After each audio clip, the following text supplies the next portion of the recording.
welcome to First Things First. I'm Jenna Wolfe. That is Cris Carter, who is in the NFL Hall of Fame. I'll tell you why we're talking about that in a little bit. This is Nick Wright. What is up, guys? Nick Wright, you got a big night ahead of you tonight. Got a big day. Hopping on a plane after the show. Go to Cleveland for Game 4. Yeah, you are. I've already booked the flight, if necessary, refundable to Game 6 because Cris said he'll buy the tickets if the Cavs get there. So let's hope we have a good weekend of basketball starting today. Yes, I look forward to it. Look forward to it. Beautiful Friday. Yeah. You guys look great. Jenna, amazing dress. Thank you. Your hair, Freddie. Thank you. Nick, we got to live with the rest of that. Jenna and I will. If the audience doesn't know, when Cece says Freddie, Freddie is what Jenna nicknames her hair. So it's Jenna and her hair, true. Freddie. No, Jenna wakes up like that. This is how I wake up, guys. just like the two of you. Hilarious. I get to the meeting before you. I know that's not true. Oh, I'm sorry. That is slow before the. That was way below the belt. Spicy Friday. It is spicy Friday. They're telling me in my ear we got to go. The NBA season could come down to tonight, guys. Game 4 of the finals. The Warriors are in Cleveland. They are looking for their third title in 4 years. I ask you, smart NBA fans out there, should this series be closer than it is? Could the Cavs mount the unprecedented comeback? Would we be in this situation if the Cavs had one Kyrie Irving? An anonymous Cavs veteran player told The Athletic he has, quote, no doubt that they would, in fact, be up 3-0 on the Warriors with Kyrie Irving. CC, I'll start with you. Did the Kyrie trade cost the Cavs the title? I'm not going to just, think if Kyrie was there. Right now, Kyrie is recovering from a knee surgery that he had mentioned that he was going to disclose that to the Cavs if they didn't trade him. He was going to have surgery and have to sit out. I'm not a person that likes to live in that make-believe world of, if this guy was here. And especially, you got to give a lot of credit to the Golden State Warriors. So if you do that, if you said Kyrie is there, if you could create that scenario in your brain, you're also just taking something away from Golden State because we're just assuming that Golden State, if they had another player, that Golden State didn't have another level that they could play at. Now, would the teams be more evenly matched?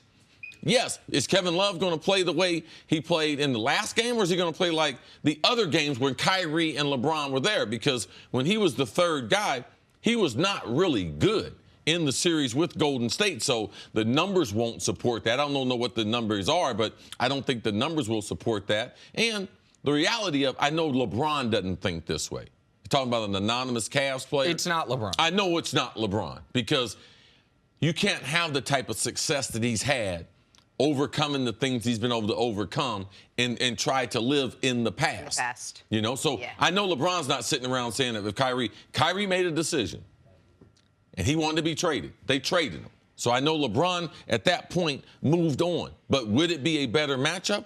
Of course it would. They got no one who can do nothing with Kyrie late in the games. And we've seen all these games within the last 10 minutes of the game, Nick, they were within 10 points. Which is, by the way, that was not the case last year when Kyrie was there.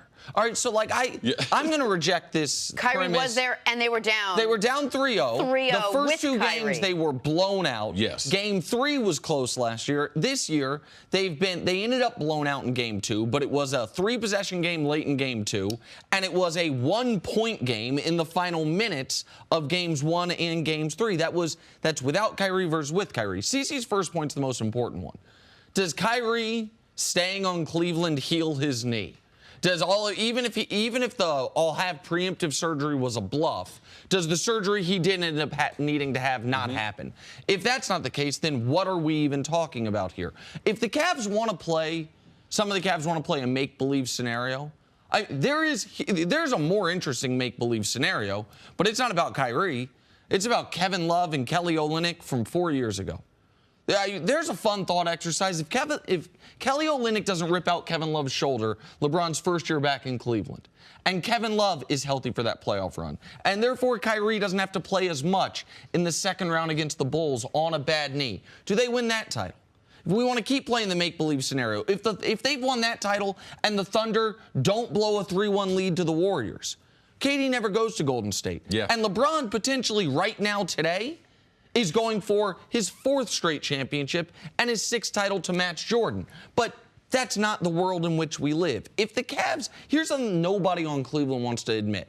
You know the trade that there is no defense for, that we now look back on it? The trade they got nothing out of? The trade that they literally got nothing in return for? Dwayne Wade. Dwayne Wade. How about that?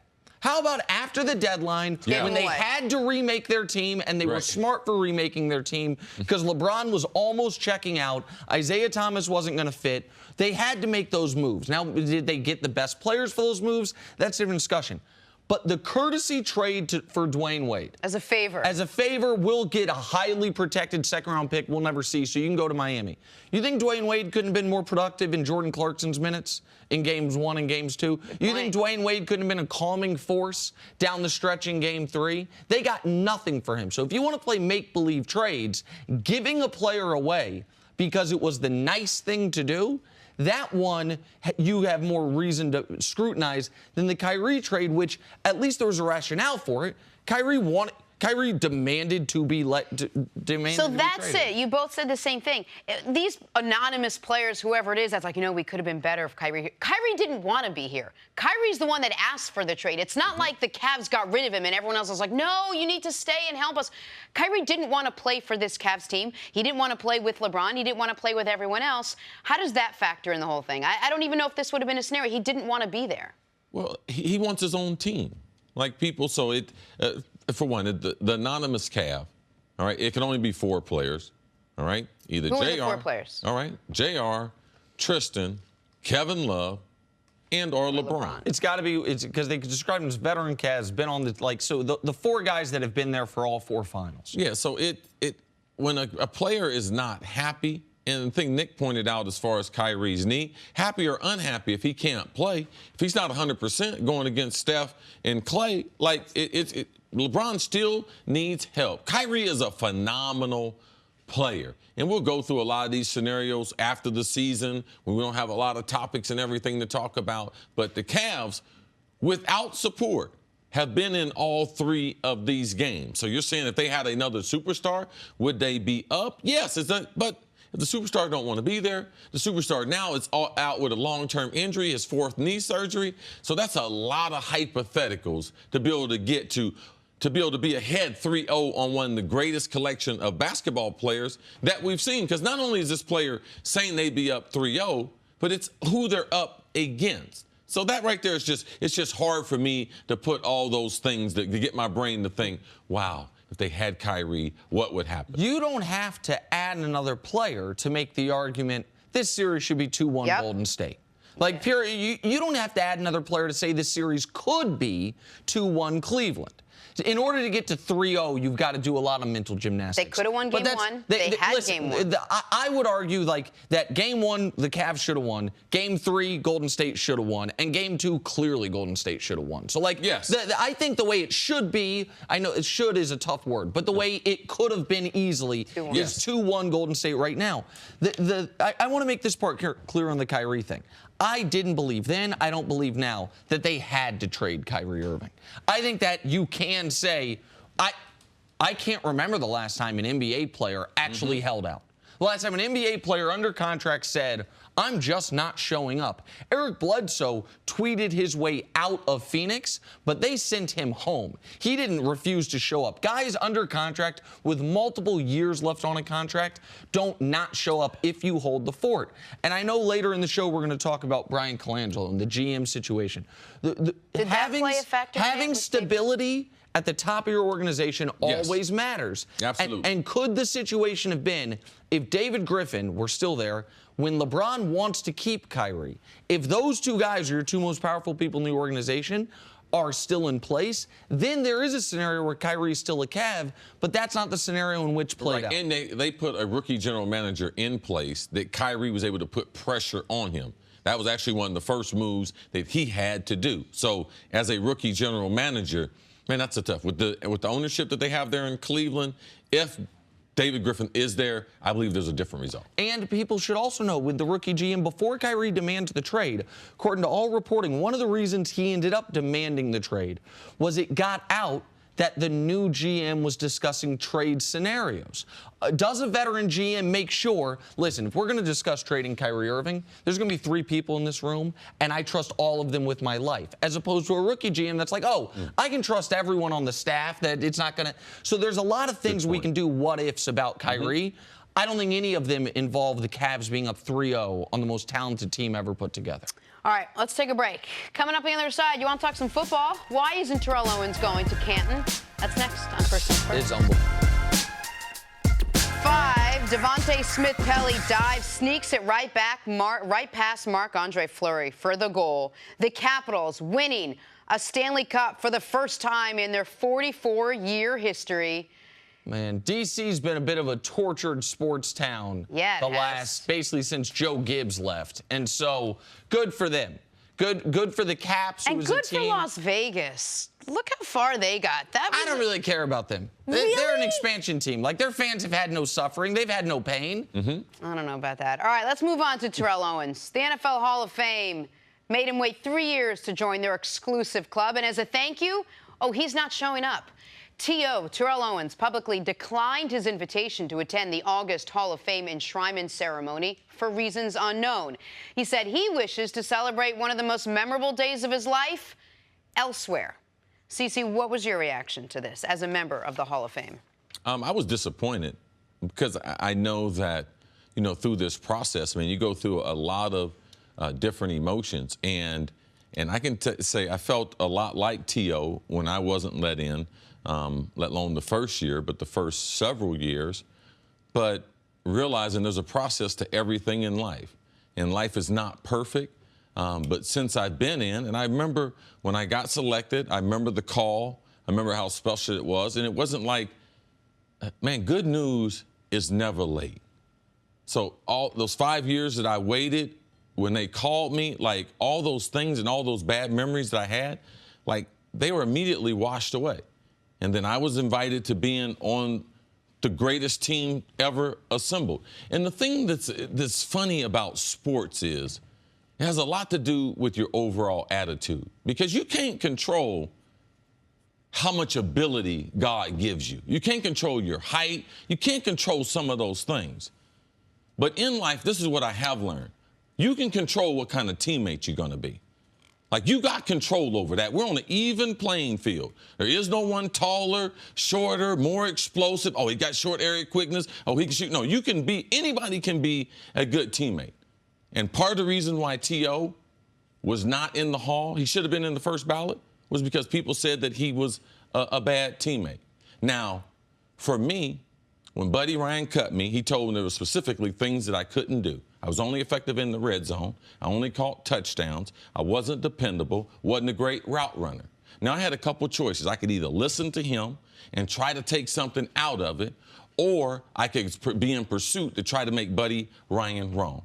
Now, T.O., for me, because I remember in talking to Jim Trotter, who's one of the 47 people selecting for the Hall of Fame, right when I got selected, he said, Chris, I hope you don't take this out on the voters.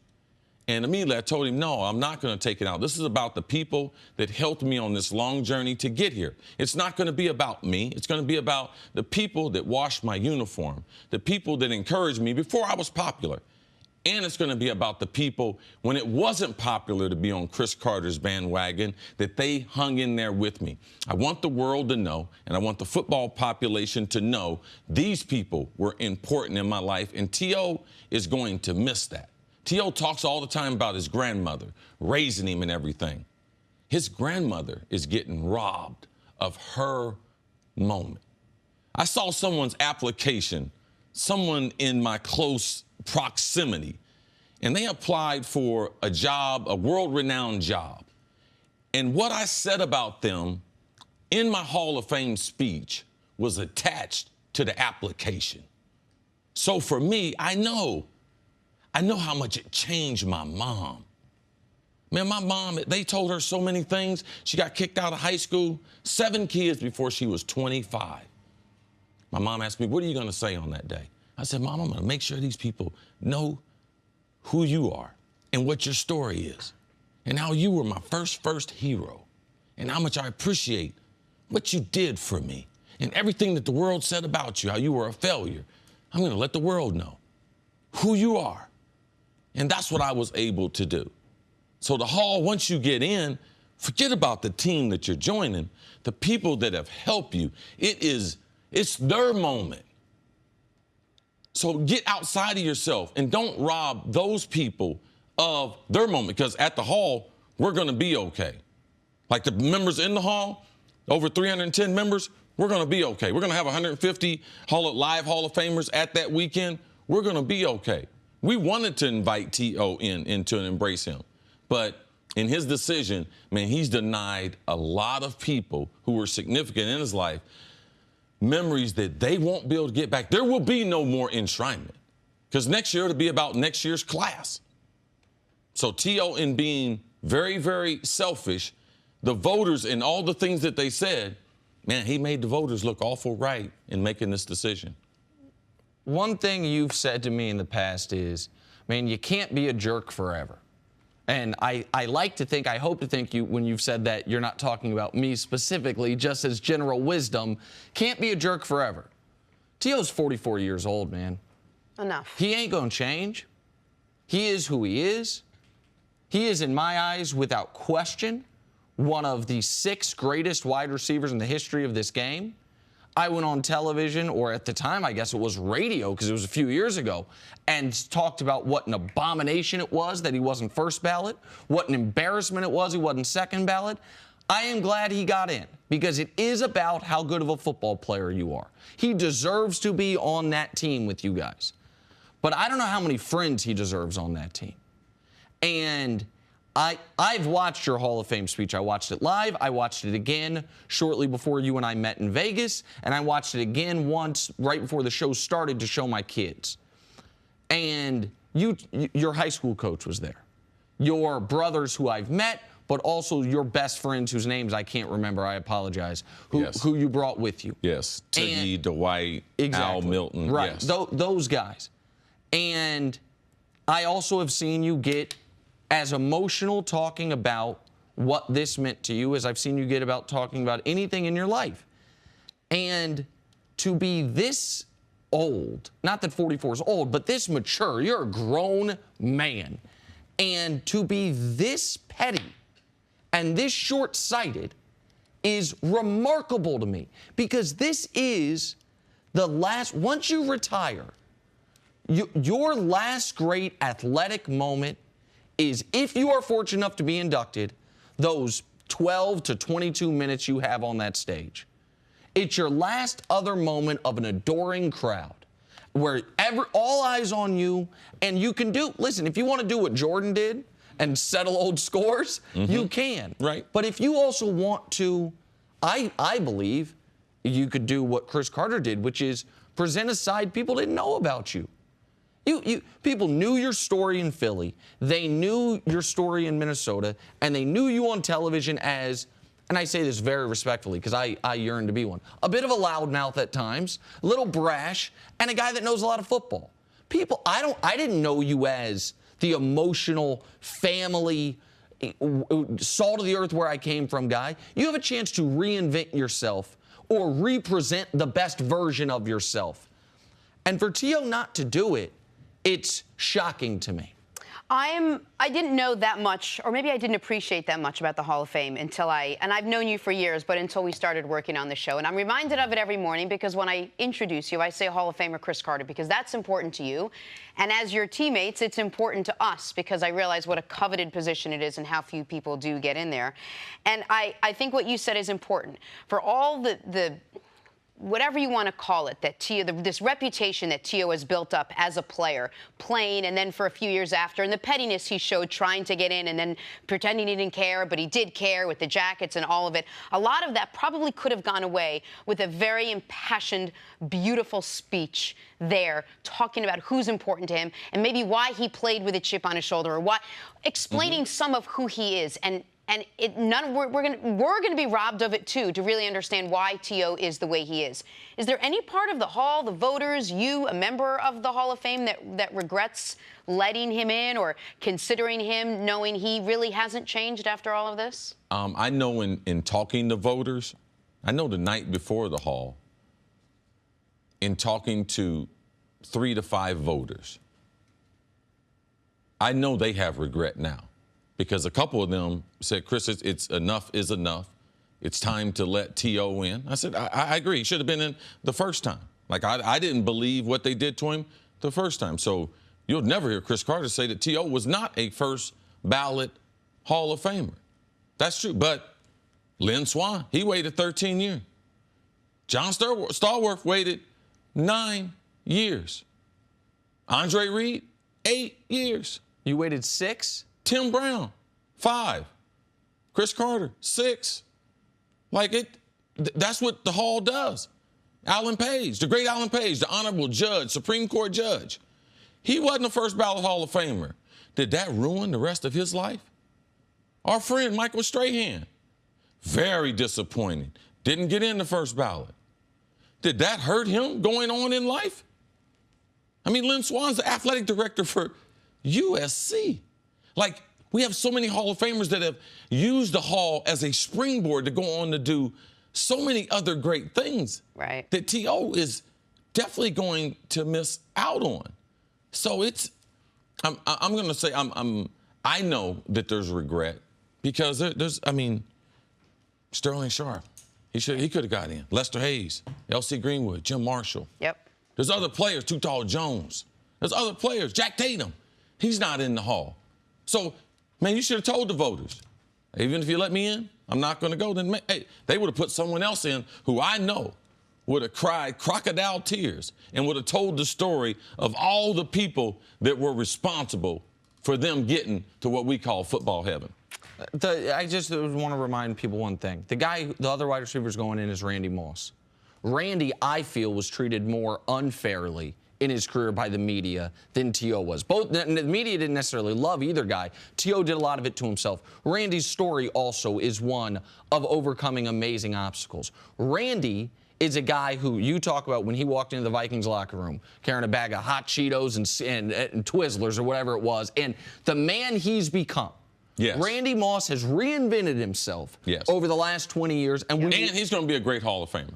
Exactly. Like, he's going to be great, and he's going to realize the benefits, all the different programs we have, all the different trips that we go on. Where have you been the last couple years with the Hall? Been to Mexico, been to Israel. Why? Because that gold jacket. Yep. I mean, companies call me and ask me to speak all around the country. Last question typically is, will you bring your gold jacket? And typically that comes with a little extra price and everything, too. But, of course. But it's just amazing the level of respect. Think about this. 22,000 men have played in the National Football League. This is our 99th season.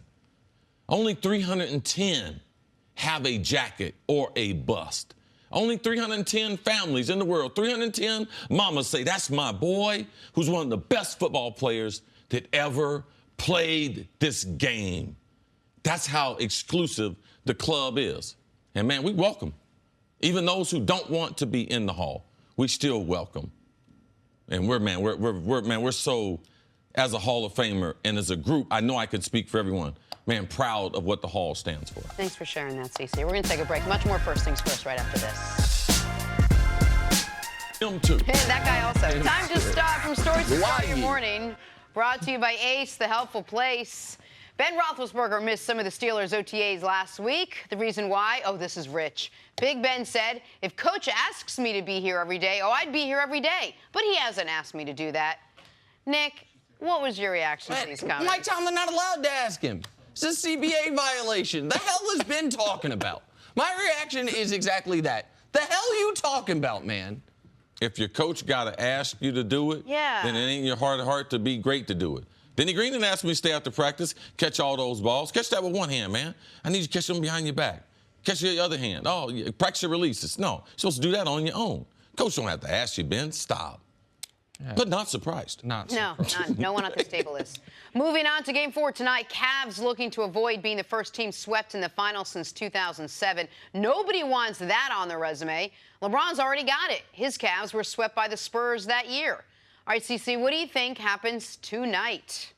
I think Cleveland's going to squeak it out. It's going to be a tough win and everything, especially mentally, because when you're down 3-0, it's easy to have mental fatigue and to give up, realizing, man, this might be one of the greatest basketball teams ever. Yeah, the hope that we can't win the series, but it's about trying to win quarters now, not games. They need to win the first quarter, get to halftime, that onslaught in the third quarter. It's about trying to win quarters now. No, Cavs get it done tonight. I mean, I think the Cavs get it done tonight. Last year in Game 3, or in Game 4, pardon me, they obviously avoided the sweep, but they did that behind 86 first-half points and 24 three-pointers. They're not going to be able to duplicate that. What we do know, though, the single most reliable thing in sports is LeBron James in elimination games, putting up monster lines. He'll be great. I do think the Cavs will win at a game I'll be attending.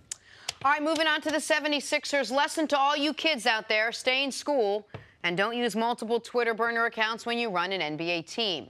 Brian Colangelo resigned after his wife admitted using the burner accounts he had been linked to. However, a report found that Colangelo was revealed as the source of the sensitive information tweeted out. He continues to dispute the allegations. Head coach Brett Brown will run team operations until the Sixers find a replacement. You certainly can't diminish the stability and professionalism that a GM can provide. But when you say, why did somebody go play someplace, you would think it was because I'm playing next to Ben Simmons, Joel Embiid, and Markelle Fultz. And I hope they respect the style of play that we play. I hope they research me and my coaching staff. As it relates especially to free agency, I think we're going to be just fine. I think we're going to go into the marketplace proud. We're going to go into the marketplace having a real story to tell. And I think that this is going to be an incredibly attractive place of destination for many free agents.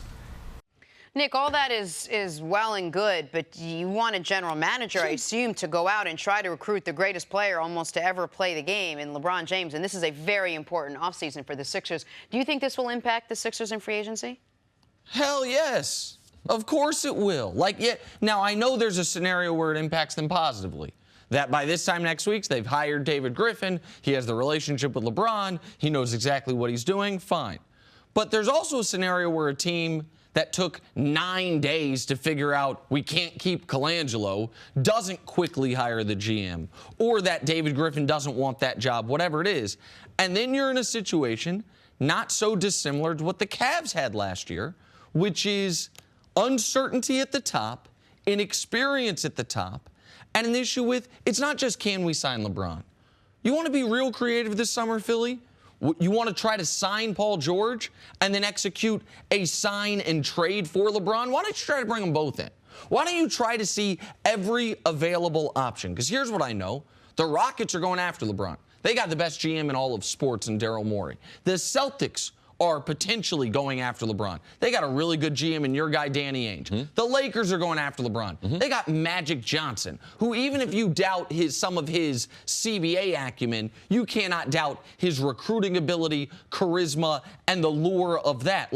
It can't be a good thing that you lost your GM to a ridiculous scenario. Ridiculous. Days before the open of the most important free agency in your team's recent history. Well, it won't be a good thing unless they're able to find someone competent in David Griffin and move on quick. Then it could be a good thing. Yes. It could be just like L.A. LeBron has a home there. There's things in Hollywood LeBron would like to accomplish. So there's a little glitz and glamour there in L.A., but that's also one of the same things that Philly could have with Griffin if they hire him immediately because he's familiar with LeBron and the people who run LeBron's world. So they would have a little edge on maybe some of the opposition. The thing that you mentioned is it's just not one player, and they might have to move one of their assets that they have. So it becomes very important by the end of next week, by the end of Friday, that they're able to get in place. Now, yesterday, when we went off the show, we didn't know. All the intel was telling us that, he wasn't going to be fired. I didn't believe that. And if I was a player, I believe they were going to be in a worse situation if they didn't get the intel to release him. So they've done that. I think that the coach and the organization and their facilities have a great deal of respect around the league. So I think that will get them beyond. Because if you're a free agent and we don't have the Twitter scandal, if we don't have the tweeting, we don't have that, you're not going to Philly because the general manager. Of course. You're going there because all the other things. So if they're able to get this done quickly, I don't believe it will help them move or hurt them moving forward. But it's also how, while you're not picking somewhere because of a general manager can, in a free agency meeting, present to you the reasons you should go there. Like, I know that in Miami with Pat Riley, who, by the way, they will pursue LeBron this offseason, that when he goes to these free agency pitch meetings, he brings Andy something, I can't remember the guy's last name, I apologize, who explains all the tax ramifications. Here's the deal. No state tax in Miami, so even we can't offer you as much money. Yeah, the whole presentation. The whole presentation. Think about the teams LeBron's thinking about.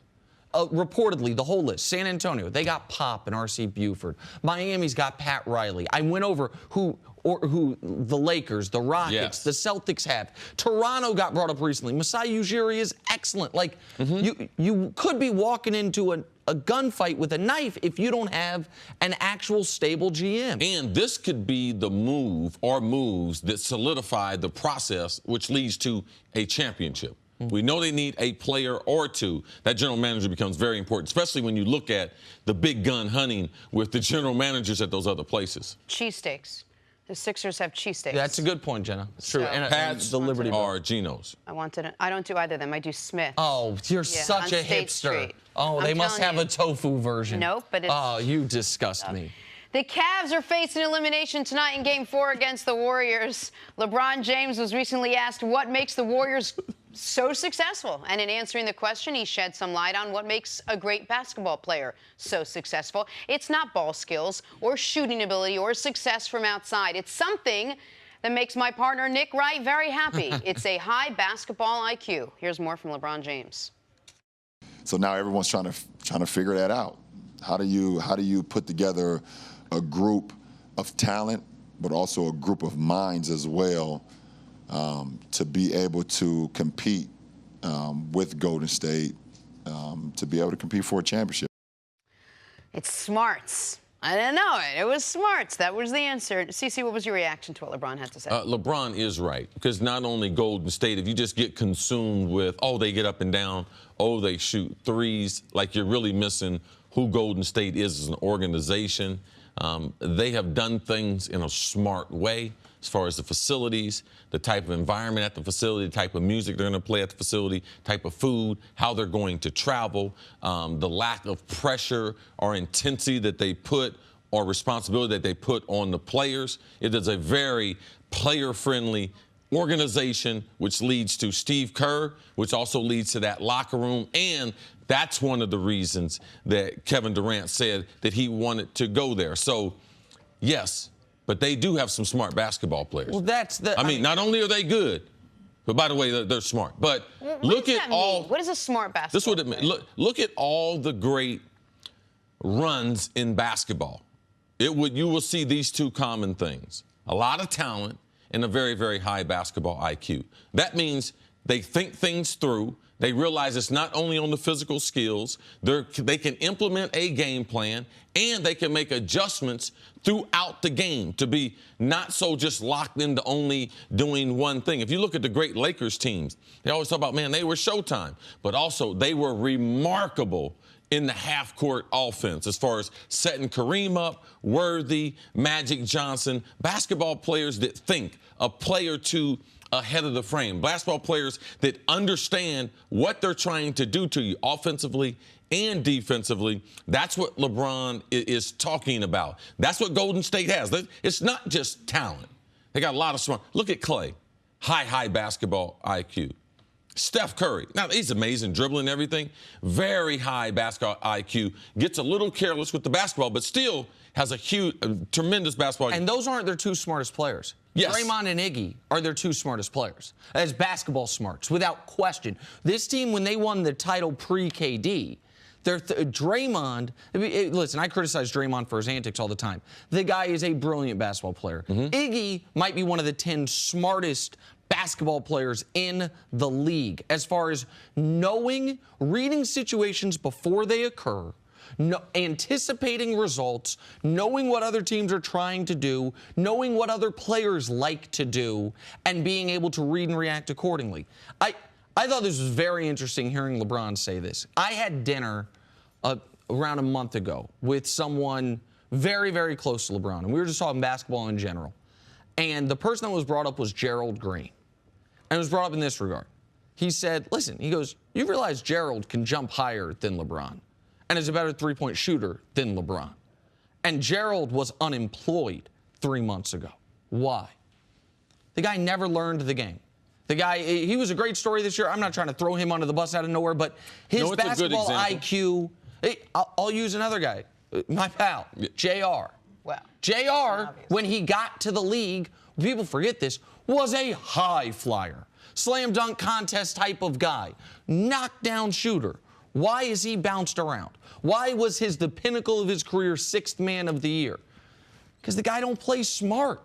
Like, LeBron understands, and he references it a lot. He talks about his gifts from God, the physical gifts. But the thing LeBron believes, I know this, that he believes his biggest edge on the league is, he thinks he's the smartest guy from a basketball perspective in the league by a country mile. That he's lapped the field as far as knowing what teams and players are trying to do. That's why, think back to what he said about Game 1 and the call. What made him so upset about the Kevin Durant play? He said, I read that play as well as any play in my entire career. That's not a physical thing. That's a mental thing. And so you can't, Van Gundy says it all the time, man, dumb will get you beat. And you can't beat super smart if you aren't super smart. And it's a legacy. If you look at the greatest players ever, Bill Russell, Jerry West, and you want to move a little, Oscar Robertson. I mean, we have been blessed in the NBA that whoever God put the best talent in, he put work ethic and also basketball IQ Hakeem. And smart. I mean, Jerry West is still brilliant till this day. Hakeem Olajuwon, Jordan, Is there a Magic, Larry Bird. Larry Bird's running a team. Is there a player that's been successful with a high IQ that just doesn't necessarily have the great skills, but has managed to maintain a decent career? Oh, a decent career, absolutely. I mean, you get Shane Battier. I'll jump out. Shane Battier is a good role player, but I would say of the superstars, I would say Steve Nash. Now, he's remarkable as far as his feet and shoot, but his basketball IQ, he could overcome his size. That's how he got those 2 MVPs. And the flip side, the only Pantheon guy that I think of, people are going to give me a hard time about this, that I think of wasn't a brilliant basketball mind was Shaq. Shaq didn't have to ever become that. Maybe he could have, but I don't feel Shaq ever became that because Shaq was so dominant from day one. He never had to hone that part of his game. But Kobe, for all the criticism I give him, Kobe is a basketball savant. And you see a lot of that now in this detail. You see it in the detail thing, like those guys. It's hard to be this great at any sport, but particularly basketball, which is a bit of a ballet, and not have the IQ, the basketball IQ that goes along with it. All right, I'm going to use my IQ to read what's in the teleprompter now. I can do that because I'm so smart. Coming up, how much will losing Julian Edelman's suspension hurt the Patriots? That's so perfect! First things first, Cris Canny, it goes together, boom, beautifully. We love having you here. I appreciate that. It's great to be here. I'm going to go start talking now. Let's That's do what I'm this. going to do. Joe, The you New got it. England We good. Patriots, We more good. specifically, Tom Brady got some bad news yesterday. He might not have his favorite receiver to throw to come week 1. Wide receiver Julian Edelman is facing a 4-game suspension for violating the league's performance-enhancing drug policy. The policy is you can't take them. Okay? Edelman missed all of last season with a torn ACL. Would be a tough blow to the wide receiver core, which lost Brandon Cooks and Danny Amendola in the offseason. Cris Canny, how big a deal is Edelman's 4-game suspension for Tom Brady and this Patriots offense? Well, it's an issue because Edelman, when healthy, is one of Tom's favorite targets. So you look at him, he's had 381 targets over the past 4 years. Of course, he was out all of last season. So this is somebody that Tom is comfortable throwing the football to. And the Patriots, their offense is largely productive in part because of what they get from the slot position. And Edelman is a master when it comes to being a slot receiver and being able to pick up those yards, keep the chains moving. Now, it's going to look a little bit different with Edelman out of the offense, not being available for that slot target. You know he lost Brandon Cooks, who was a big receiver for him last year. They're going to have to plug in Jordan Matthews. They're going to have to look at some other options, maybe production out of the backfield with Sony Michel, one of their draft picks. That's how they'll try to offset it. but that's where those targets will go while Edelman is out of the offense. Well, and so this is a tough one for me because my gut reaction is, man, you lose Brandon Cooks, you lose your left tackle. Now Edelman's gone the first 4 games of the year. You don't think the defense is going to be great because the defense was bad last year, so even if it improves, the improvement goes from bad to average, not bad to great. And then I'm like, man, I saw the Patriots not have Tom Brady for 4 games and go 3-1. I saw them not have Edelman for all of last year and be fine. So I'm conflicted on this. The logical side of my brain says you can't lose your best weapon on offense that isn't your quarterback or your tight end and just be fine, especially when it's a team that already lost its best weapon on offense that wasn't its quarterback or tight end in Cooks. And the history part of my brain says, man, they're always fine. Like, at least in the short term, that Bill Belichick, he might not be able to fix a wound, but he can cauterize that thing short term as well as any coach I've ever seen, and then they'll have him come week 5. So I'm conflicted on this, see? Yes, I'm not conflicted. They will replace the productivity that was there last year. Oh, he wasn't there. They actually went to the Super Bowl without him. So 2 players, Rob Gronkowski and Sony Michel. Sony Michel, the rookie running back from the University of Georgia. Those 2 will be utilized more in those first 4 weeks. New England, like no team, man, they're the next guy up. And they have 3 months basically to adjust before. It's not like, he gets hurt, he messed up a shoulder the last preseason game, then they have to adjust after training camp. They have the rest of the mini camp, the OTAs, the summer, and all of training camp to be able to get ready. The thing that I'm more worried about is Edelman's reputation. Because for me, he's a person that's self-made. Quarterback, came from Kent State. He's got a remarkable story. Now, how do I get in the PED program, man, when I'm supposed to be some workout warrior? And then, by the way, not only that, but he's doing some work with Tom Brady's guy. That's the more interesting part of this. I'm not as concerned about the productivity. I'm concerned about the reputation of a guy who had earned a great deal of respect for me. Man, I ran into him last year in L.A., and I told him I really got a lot of respect for his game. He said, well, Chris, I like you as an announcer now, but I used to not like you. I was like, well, why that? He said, yeah, when early in my career, you were hard on me. I said, well, you weren't no good. I mean, that wasn't my fault. So now he's become one of the prominent wide receivers. And in the back of my mind, as someone who analyzes wide receivers and football players, I'm wondering how much of that was assisted along the way by this PED, or was this a mistake? That's something that I'm trying to figure out, Chris. And that's a fair question, CC. Now, when it comes to a player like Edelman coming off of the situation with the ACL injury, I'm willing to give him the benefit of the doubt in this situation. I don't want to try to cast aspersions on his entire career. I can understand a player's mentality when they're trying to get past an injury and trying to recover and be available let's just for say his this. team. What if this was Tom Brady? Would we think different? If this was Rob Gronkowski, would we think different? We'd be like, oh, I knew. So why do we change so much? Because he's undersized wide receiver? Because there were other Patriots that this happened to. I think people are more generous when a guy's trying to get back from an injury. Yes. Well, they're more empathetic? Yeah, I am. I know this. Because you can understand it, though. You can understand. If you were going to do it, why you would. We have hundreds of knee injuries every year where guys come back. Correct. The technology, there are no excuses for using PEDs. I think that the other interesting connection here is the connection to Tom Brady's trainer, Alex Guerrero, who's in the locker room all the time, who's had some conflict, or used to be, until Bill Belichick said he couldn't be anymore, who's had conflict with Bill Belichick, it's been on record, Belichick doesn't want Guerrero anywhere near his players. Now all of a sudden this comes out. He came out with a statement separating himself. Wasted no time. He threw Edelman under the bus almost. People didn't see it. This was to me, shocking in the timing and the strength of the statement from Alex Guerrero. By the time I had seen, I was napping when this suspension came down. By the time I woke up, not only did I see the suspension, I saw Guerrero's statement, which said, listen, some guys work with multiple trainers. Julian must be one of them guys, because we don't do that around here. And then went so far as to say, we take this approach, holistic approach. Now, we give this to our It should players. be known this is a guy in Alex Guerrero that the Federal Trade Commission he's gotten on the wrong side of because he was trying trying to sell you some juice that might prevent, if not cure, cancer. Yeah, people have described him as a snake oil salesman. And that's kind of fairly so. If you at least at his past practices, talking about certain water helping your brain deal with concussions, like some really what I would consider slimy stuff, and he comes out and says, this isn't how we do things, whether it is how they do things or not how they do the things. I think Bill Belichick sees this news and says, man, I told you so. Yeah. Like, I think Belichick almost would take the trade.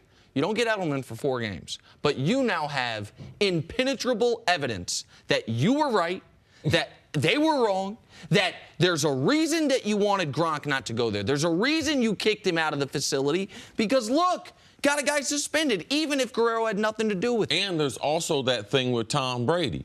Man, don't try to tell me how to run this team.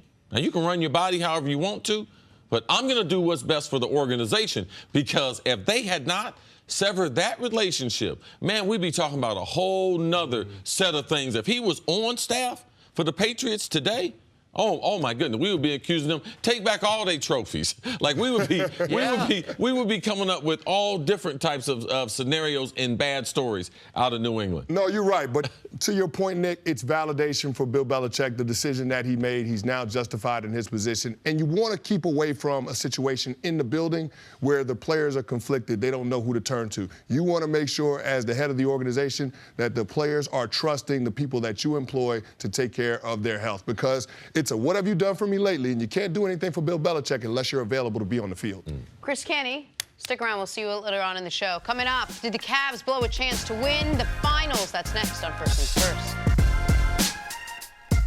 Welcome back to First Things First. I don't know if that made the air, but that would have been an interesting little gift. Ladies are taking over the show. Herself to a volleyball tournament she wasn't invited to. That was nice. Every day, baby, every day. NBA analyst and my future volleyball coach teammate, Sarah Kustok, joins the show. I'm in. Don't listen to Good to see you, Sarah. Don't listen to us. Love it, Sarah. All right, Sarah, in an effort to simplify things for fans, the NBA gods gave us the exact same everything as last year. Same teams, Warriors and Cavs, same scenario, Warriors up 3-0. Same stars, LeBron and KD and Steph, but will it end the same way? LeBron will need a lights-out performance. If the Cavs lose tonight, it'll be LeBron's 4th finals loss in 5 years. We've had an opportunity to win 2 of these games in this 3-game series so far, and we haven't come up with it. Obviously, from a talent perspective, if you look at Golden State, from their top 5 best players to our top 5 players, you would say that they're stacked better than us. I mean, let's just speak truth. The room for error versus a team like this is slim to none.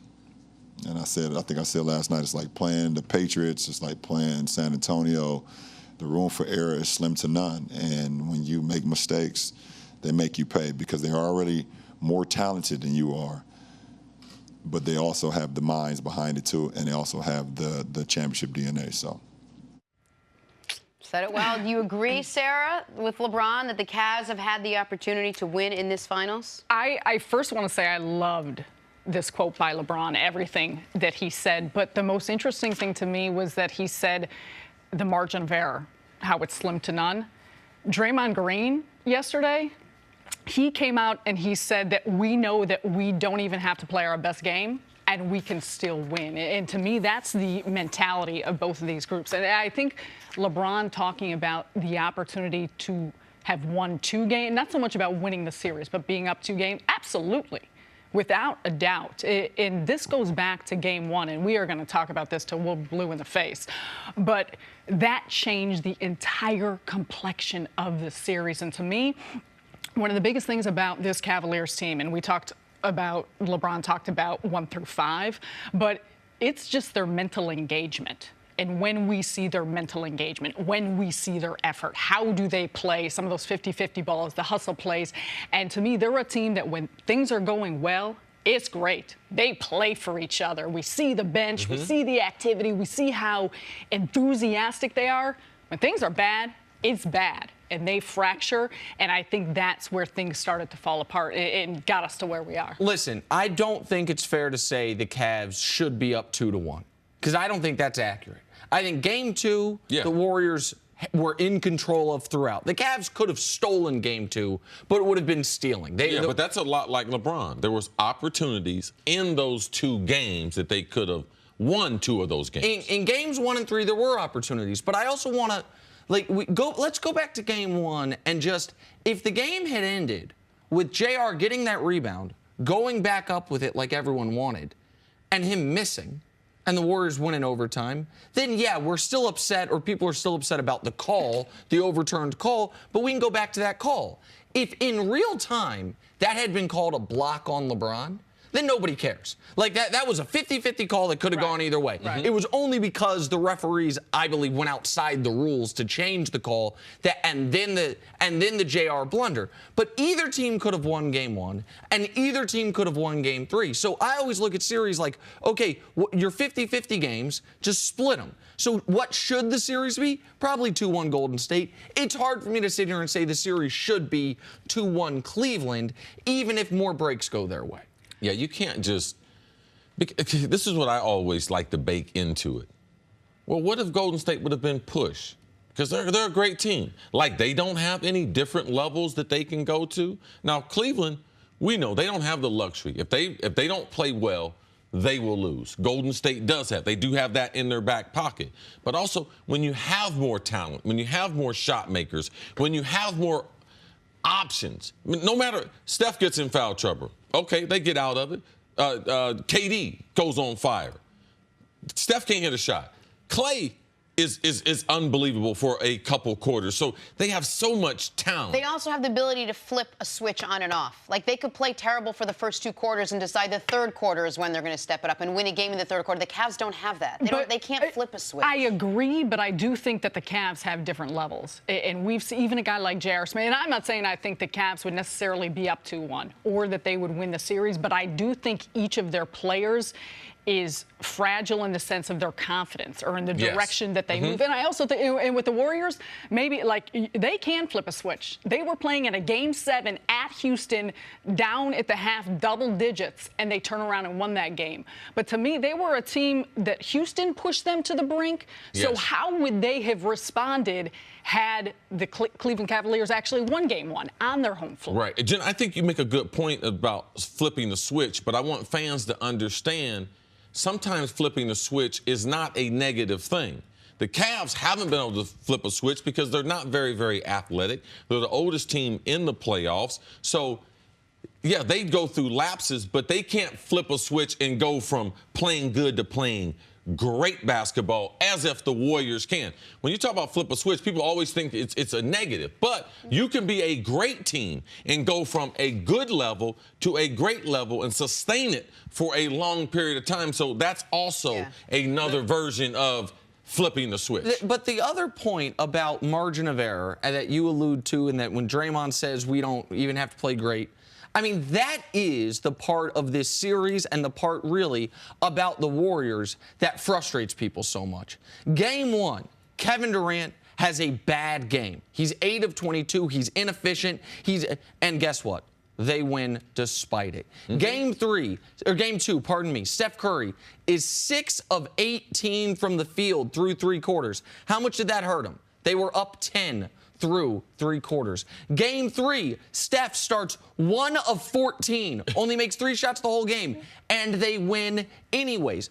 Compare that to Kevin Love is having the best NBA Finals he's ever had. LeBron is having statistically the best NBA Finals he's ever had. LeBron is averaging 38, 9, and 11. And they haven't won yet. Kevin Love's averaging 21 and 10, and they haven't won yet. Rodney Hood comes off the bench, gives them 15 points, and they haven't won yet. And we're calling it spectacular, and great for him. I was so excited for Rodney Hood, but we are calling that an excellent game, and he had 15 He had 15, points. and so, that's the margin. The margin is LeBron is a 1 big game away from averaging a 40-point triple-double for the finals. And they're down 3-0. That's why, if you're LeBron, you obviously are thinking about where you play next. And if you're a fan of any other team that doesn't have LeBron, you say, you got to be kidding me. In sports, it's one of the unwritten rules. You never root for injury. But if you're a fan of Oklahoma City, or if you're a fan of Portland, how do you go into next season not saying, man, unless someone gets injured, the hell are we doing here? Like, that's the frustration.